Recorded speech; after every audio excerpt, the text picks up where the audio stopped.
subject. Radicalized Islamic supremacist Ahmed Murtaza has been sentenced to death in connection with a machete attack outside the Gorakhnath Temple in April 2022. In April last year, viewers, Murtaza was seen outside the Gorakhnath Temple waving a machete, shouting frantically, trying to enter the premises. Apparently, viewers, Yogi Adityanath was somebody who he wanted to target. As you know, viewers, that this particular mutt is the temporal seat of the Yogi, who is also the Chief Minister of Uttar Pradesh. In his frenzy, viewers, in his bigoted, hate-crazed frenzy, Murtaza ended up injuring 2 policemen posted outside. Viewers, at that time, several political parties came out and said, "Arey, he's an IITian. He's a bit unhinged. He's mentally challenged. Spare him. He's not the person you think he is." Viewers, the court today has viewed all the evidence, traced him to a cross-border ISIS-led conspiracy, viewers, and convicted him, awarded him the death penalty for waging war against India.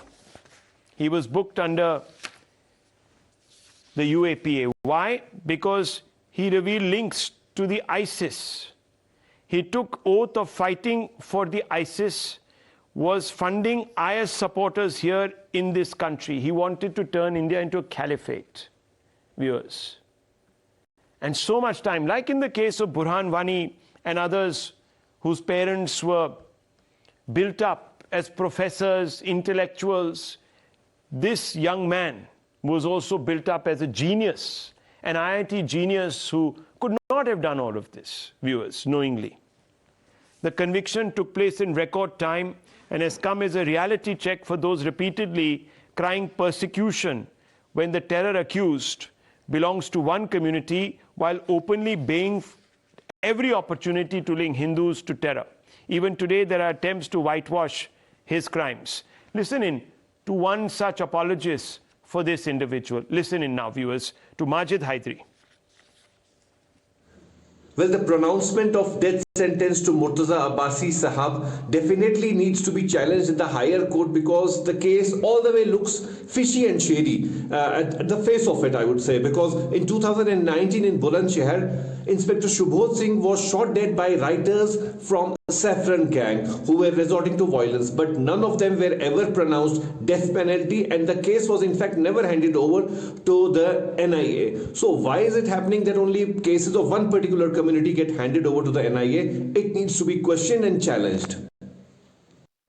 अभी तक जो खबरें आती थी कि मुर्तज़ा दिमागी तौर पर ठीक नहीं है, उसके बाप ने कुछ अलहदा बयान दिया था, उसे बाद में आतंकवादी घोषित किया गया, लेकिन उसका जितना बड़ा गुनाह है, सज़ा ऐसा लगता है कि शायद उससे ज़्यादा बड़ी है, लेकिन इसके बावजूद अदालत का जो भी फैसला है उसका हम सम्मान करते हैं.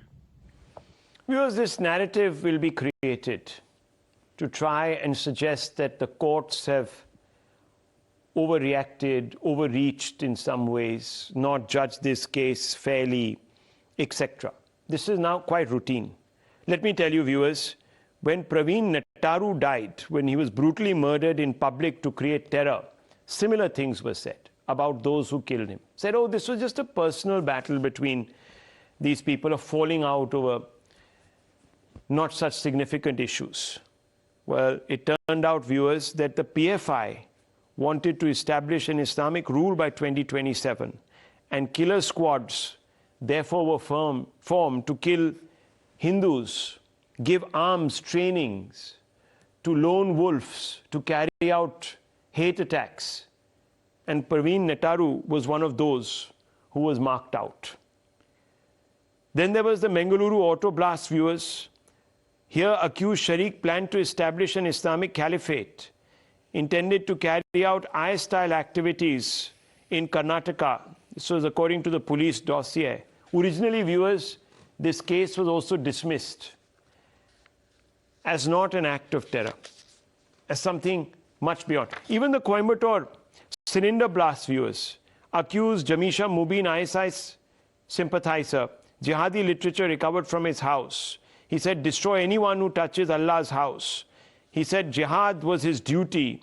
Even this particular case, viewers, was some level or the other obfuscated by an ecosystem. The same ecosystem that has no problems in linking the Hindu faith to terror, has just all problems about conceding, viewers, that these other individuals were acting out in the name of an Islamist supremacy.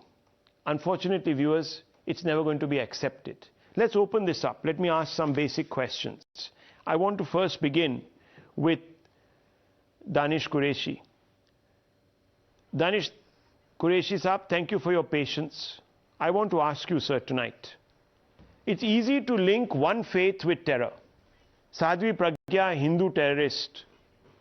Would you tonight continue to deny the existence of supremacists on the other side of the fence?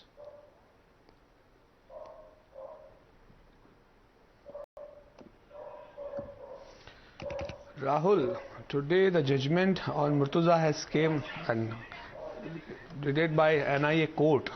But till now I didn't read the judgment, I didn't got that. But even then I think that there is a chance for him to go for appeal.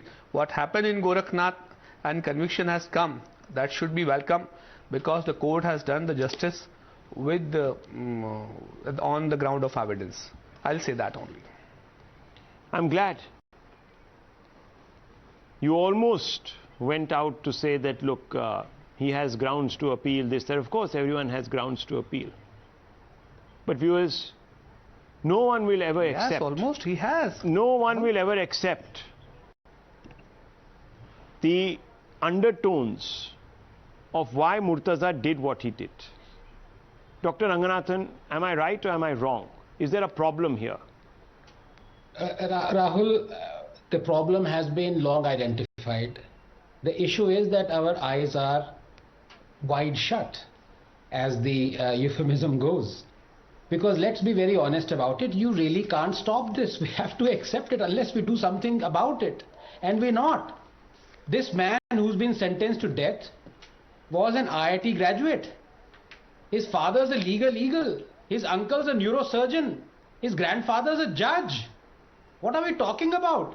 These aren't some uneducated people who brought, to this country to perpetrate terror. I'm sorry. They are well-read, highly educated people who want to wreck this country from within. Right. And that's a fact. In 2019, let me give you one statistics. Just 20 seconds. In 2019, the reputed German newspaper Welt came up with an incredible statistics. In its report, 18 years of terror. Islamist extremists had perpetrated 31,221 terror attacks and killed 146,811 people worldwide since 9/11. That's an average of 5 terror attacks every single day for 18 years. Rahul, this is a never-ending process. Never-ending process. So, let me bring in senior editor of the Swarajya magazine, Tushar Gupta. Tushar Gupta, yet the Hindus will be accused for radicalizing this chap.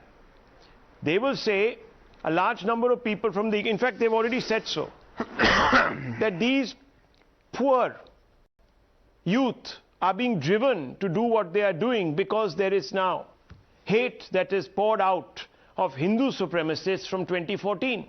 How do you see this, Tushar Gupta? Good evening, Rahul. You know, somewhere between the son of a poor and a misguided headmaster, we've come to this point where every terrorist is given this benefit of doubt, where they're cited victims of the Hindu supremacist government. Look at what the Congress leader was saying, that the punishment awarded to this terrorist is more than what he deserves. This man carries out a lone wolf terror attack. he carries out at a temple of which the UPCM is the head. He carries out a day before the UPCM is to arrive. He has links with the ISIS. What else does the lobby want us to do with him? Feed him biryani or a 7-star buffet?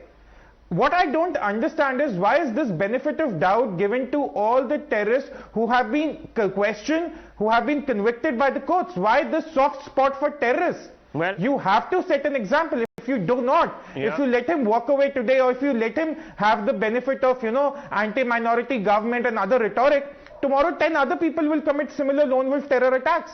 And then you will question, what was the government doing? What was the intelligence agency doing? What was the state police doing? Always a rationale. Viewers, just think about this. Can you name me one Kashmiri Hindu who turned into a terrorist after they were the victims of one of the most.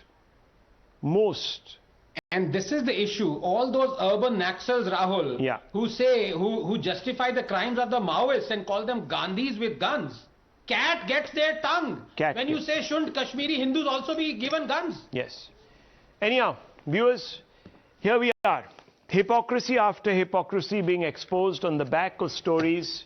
Viewers, unfortunately, I tend to agree with Dr. Ranganathan. This is not going to end unless we all stand together, all of us, and call it all out. Whether it's from the Hindu side or the Muslim side, all this rubbish needs to be unequivocally exposed. I leave it at this, viewers.